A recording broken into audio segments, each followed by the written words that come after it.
이름으로 기도합니다. 아멘. 오늘 우리에게 주시는 하나님의 말씀은 에베소서 5장 8절에서 14절의 말씀입니다. 에베소서 5장 8절에서 14절의 말씀입니다. 우리 교독해서 읽을 때에 제가 먼저 읽고 성도님들 그 다음 순서 읽는 순서로 읽고 14절 말씀 함께 읽겠습니다. 너희가 전에는 어둠이더니 이제는 주 안에서 빛이라. 빛의 자녀들처럼 행하라. 빛의 열매는 모든 착함과 의로움과 진실함에 있느니라. 주를 기쁘시게 할 것이 무엇인가 시험하여 보라. 너희는 열매 없는 어둠의 일에 참여하지 말고 도리어 책망하라. 그들이 은밀히 행하는 것들은 말하기도 부끄러운 것들이라.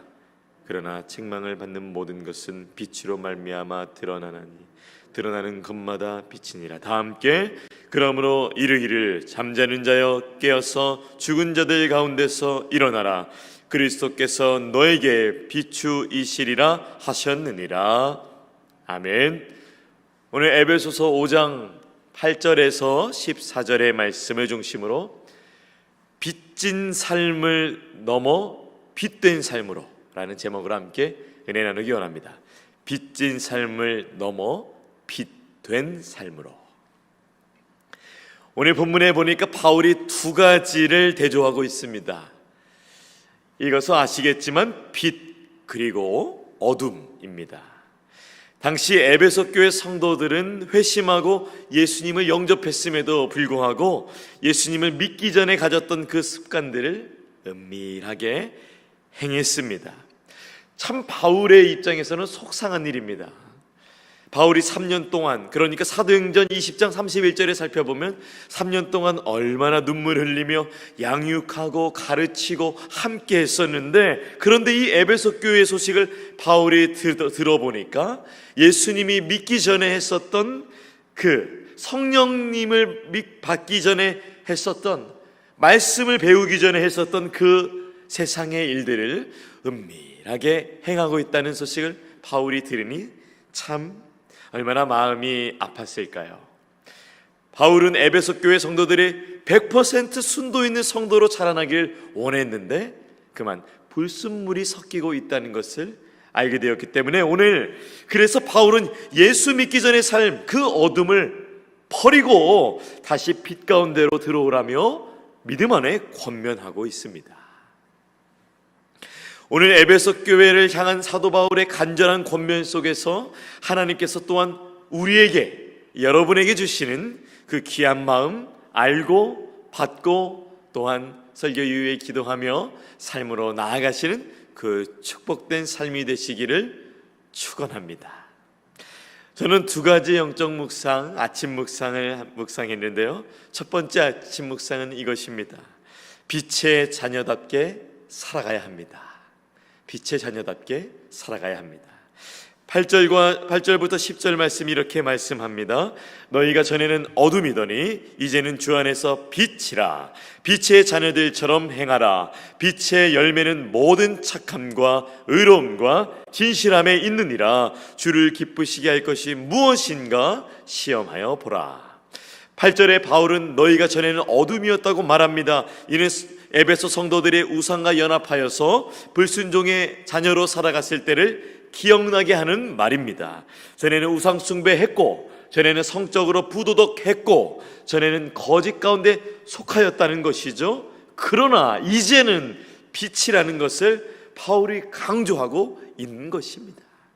어두움에서 빛으로 신분이 바뀌었다는 것입니다. 우상을 섬기는 자가 하나님을 섬기는 자, 예수 그리스도를 믿는 자로 그 중심, 그 깊숙한 정체성이 바뀌었다는 것입니다. 따라서 바뀐 신분대로 행하라는 것은 어쩌면 당연한 말이죠. 당연한 말. 바울은 어떻게 사는 것이 바로 이 빛된 삶이라고 말하고 있습니까? 세 가지로 바울은 얘기하고 있는데요. 착함과 의로움과 진실함입니다. 착함과 의로움과 진실함. 너무 좋은 단어이지만 또 때로는 어떻게 보면 부담이 될 수 있는 단어인데요, 바울은 이것이 마땅한 성도의 삶이라고 권면하고 있습니다. 이 세 가지 단어는 항상 관계 속에서 이루어진다는 그 공통점이 있습니다. 나 혼자 할 수 없습니다. 어떻게 나 혼자 착할 수 있습니까? 어떻게 나 혼자 의로울 수 있습니까? 어떻게 나 혼자 진실될 수 있습니까? 이 관계, 다른 사람하고 연결될 때 이루어지는 것을 통해서 빛으로 나아가라는 것입니다. 좁게는 에베소 교회 성도들과 성도들 사이에서 그러라는 것이고, 넓게는 에베소 교회 성도들이 세상에 나갔을 때 그렇게 살라는 말이지요. 나 혼자 할 수 없는 것들, 해줘야 하는 것들, 상대방이 있어야 착할 수 있고, 상대방이 있어야 의로울 수 있고, 상대방이 있어야 진실할 수 있는 것이죠. 신분에 맞게 어둠의 자녀에서 빛된 자녀로 바뀌었으니 그렇게 살라는 권면입니다. 제가 미국에서 만난 한국 목사님이 있습니다. 텍사스 처음에 왔을 때 만나게 된 목사님인데요, 신분은 한국인입니다. 그런데 베트남에서 태어난 분이에요. 베트남 사람입니다. 부모님은 베트남 사람인데 외국인 노동자로 한국에 와서 10여 년 그 이상 외국인 노동자로 일하다가 큰 사고를 당했다고 합니다. 그런데 그때 예수님을 영접하게 된 거예요. 그러면서 열심히 일했던 것을 내려놓고 이제 신학교에 입학을 했습니다. 신학교에 가다가 어떻게 하다가 이 대학원 과정까지 가게 됐고, 이 베트남에 가야 될 시기를 놓치게 되었는데 어찌어쩌다 보니까 한국 시민권을 받으신 거예요. 교회가 이렇게 도와준 부분이 있었다고 합니다. 그래서 베트남 사람인데 이제는 한국인 신분으로 한국에서 살아가고 있다가, 재미있게도 베트남 사람이 한국인 신분을 가지고 한국에 있는 미국 대사관에 가서 거기서 이제 유학 비자를 받아서 이제 한국인 신분으로 미국에 온 겁니다. 재미있죠? 베트남 사람인데 한국인 신분. 근데 이제 그 목사님이 이제 내가 원래는 베트남 시민이었는데 한국에 살다가 한국 시민 되었는데, 아니 또 이제 또 미국 시민을 또 이제 돼야 된다고 하니, 내가 결국엔 받아야 돼 천국 시민권은 받았는데 참 갈 길이 머네요, 저한테 이렇게 얘기를 했었던 기억이 났습니다. 이분이 미국에 와서 보니까 이제 미국 시민권에 대해서 생각을 해보게 된 것이죠. 한국 시민권이면 한국에서 한국인으로서 혜택을 누릴 수 있고, 또 미국 시민권이 있으면 미국에서 또한 그에 맞은 혜택을 누릴 수 있습니다.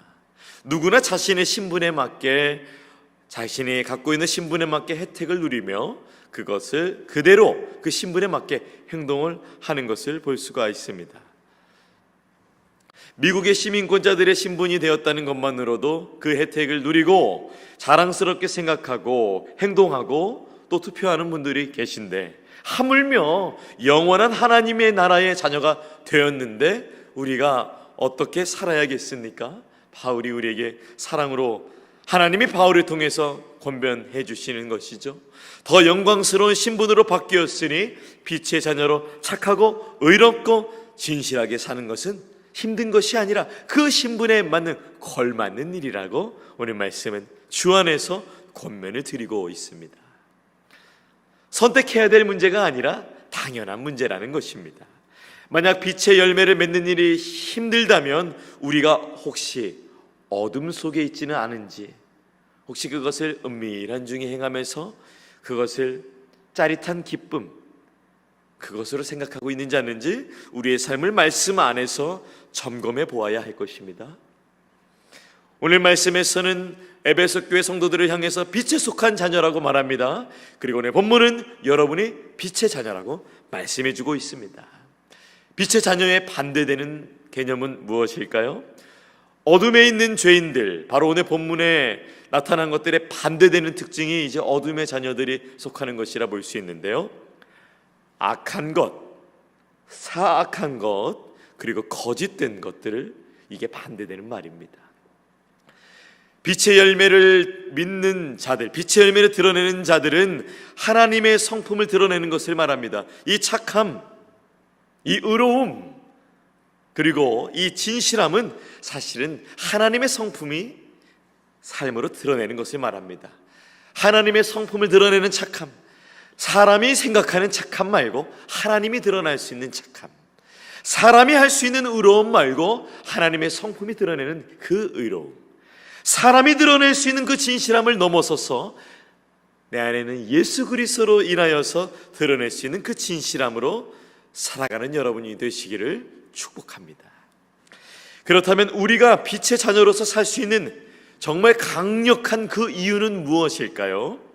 스스로 내가 나를 자기 최면에 걸어서 할 수 없습니다. 여러 가지 책들과 여러 가지 윤리적인 것들의 가르침으로 물론 할 수 있지만 그것은 세상 것들, 결국엔 썩어질 것들로 지식을 내는 것이죠.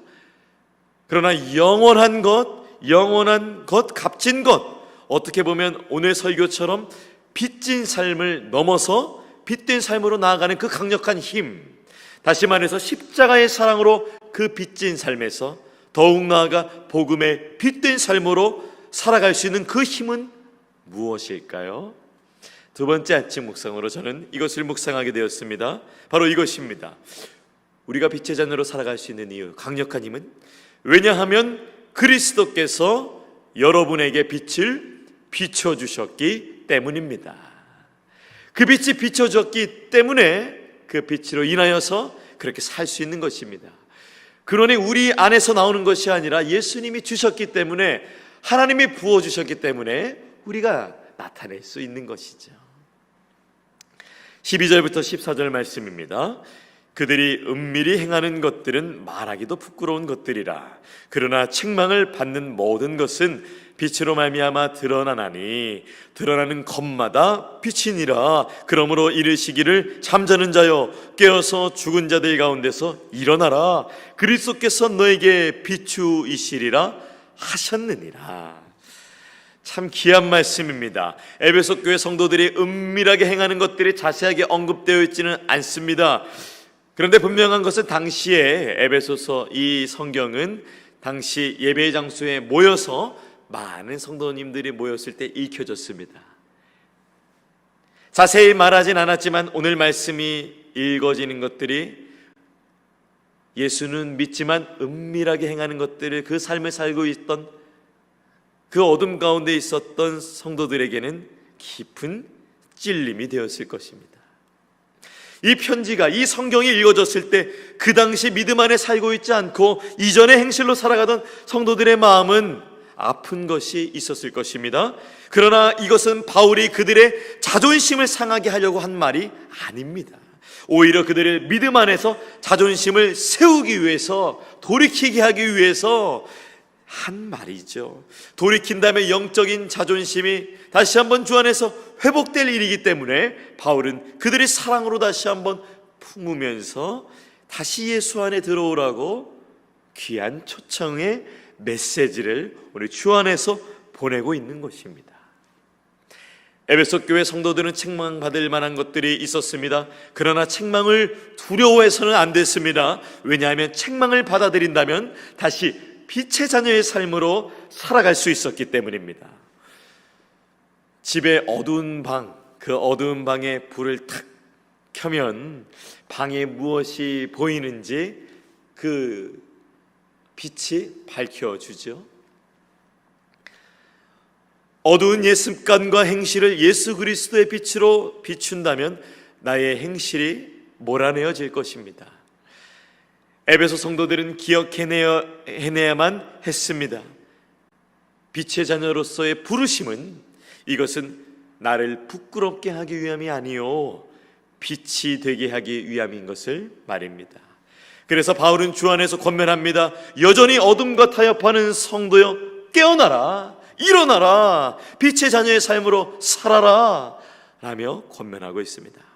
왜냐하면 예수님은 그분을 의지하는 자에게 오늘도 지혜를 주시고 청명을 주시고 명철을 주시고 한량없는 그 사랑의 마음, 하나님의 성품을 세상 가운데 보여주고자 하는 그 마음을 부어주시고 나눠주시고 이끌어주시고 역사하시는 분이시기 때문에 그분 의지하여서 그분께 도움받아서 예수 안에서 다시 빛의 삶을 회복하라.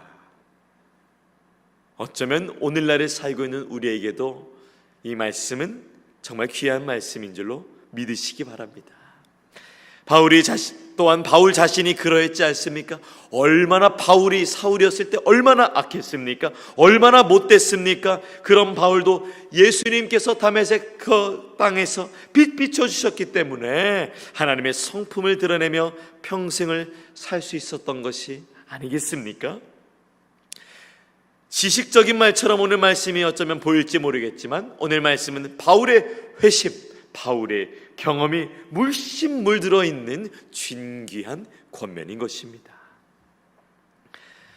사랑하는 워싱턴 지구촌 교회 성도 여러분, 하나님은 빛을 창조하신 빛의 근원이십니다. 예수 그리스도는 죽음의 권세를 깨뜨리신 빛이십니다. 성령님은 빛으로 인도하시는 놀라우신 분이십니다. 오늘 그분이 여러분의 삶 가운데 함께 하십니다. 혹시 옛 습관으로 돌아간 분들이 계신가요? 오늘 예수님께서 예수님을 믿기 전의 삶 가운데에, 오늘 말씀 가운데에 돌이켜보니 예수 믿기 전의 삶을 몰래 했었는데 달콤하게 느끼셨던 부분들이 있으신가요? 그래서 어둠 속에 여전히 죄책감 속에 살고 계신가요? 걱정하지 마십시오. 여러분은 빛의 자녀의 삶으로 살게 하기 위해서 오늘 말씀이 초청하고 있습니다.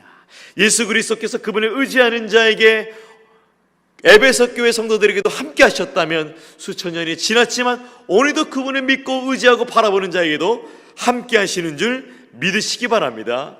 예수님께서 하셨던 그 은혜의 말씀으로 오늘 설교를 마무리하고자 합니다. 참 감동이 됐습니다. 마태복음 5장 14절에서 16절의 말씀입니다. 너희는 세상의 빛이라.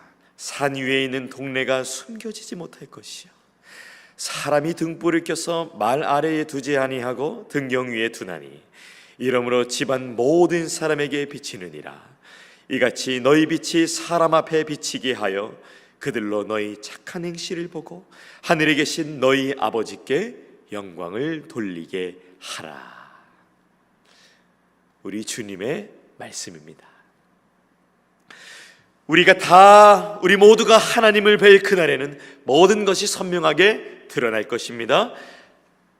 착한 행실의 빛, 의로움의 빛, 진실함의 빛. 우리 함께 예수 안에서 그 빛으로 이 땅을 살다가 빛이신 주님 앞에 서게 되는 그날, 주님이 하셨다고, 주님이 빛 비춰주셨기 때문에, 십자가의 사랑으로 가득 채워주셨기 때문에 내가 그 삶을 살 수 있었다고 고백할 수 있는 우리 귀한 성도님들 한 분 한 분 되시기를 예수님의 이름으로 축원합니다. 아멘. 기도하겠습니다. 하나님, 오늘도 귀한 말씀 주심에 감사합니다. 우리의 힘으로 할 수 없음을 고백합니다. 오늘 말씀은 하나님께서 다시 한번 빛의 자녀된 삶의 그 신분에 걸맞는 축복된 삶으로 초청하는 귀한 말씀으로 우리가 믿습니다. 나의 착함이 아니라 하나님의 성품을 드러내는 착함, 나의 의로움이 아니라 하나님의 의로움을 나타낼 수 있는 그 의로움, 나의 진실됨을 넘어서서 하나님의 성품, 그 진실됨을 나타낼 수 있는 우리의 삶이 되기를 간절히 원합니다. 오늘 그것을 간절히 원하고 주 예수 그리스도를 의지하는 모든 주의 백성들에게 빛 비춰 주시옵소서. 내주하시는 성령님, 오늘도 우리 성도님들의 삶 가운데 함께 하셔서 그 빛된 삶이 나의 힘을 넘어서서 주님이 주시는 힘으로 능력 있게 살아갈 수 있는 우리 성도님들의 삶이 될 수 있도록 오늘도 주 안에서 빛 비춰주실 줄로 믿습니다. 오늘도 이 세상 가운데 이 땅을 살아갈 동안에 주님 나라 가기까지 빛된 자녀의 삶으로 살아갈 수 있도록 오늘도 함께하여 주시옵소서. 감사드리며 귀하신 예수님의 이름으로 기도합니다. 아멘. 하늘에 계신 우리 아버지여, 이름이 거룩히 여김을 받으시오며 나라가 임하시오며 뜻이 하늘에서 이루어진 것 같이 땅에서도 이루어지이다. 오늘 우리에게 일용할 양식을 주시옵고 우리가 우리에게 죄 지은 자를 사하여 준 것 같이 우리 죄를 사하여 주시옵고 우리를 시험에 들게 하지 마시옵고 다만 악에서 구하시옵소서. 나라와 권세와 영광이 아버지께 영원히 있사옵나이다. 아멘. 각자의 기도의 제목으로 기도하시겠습니다.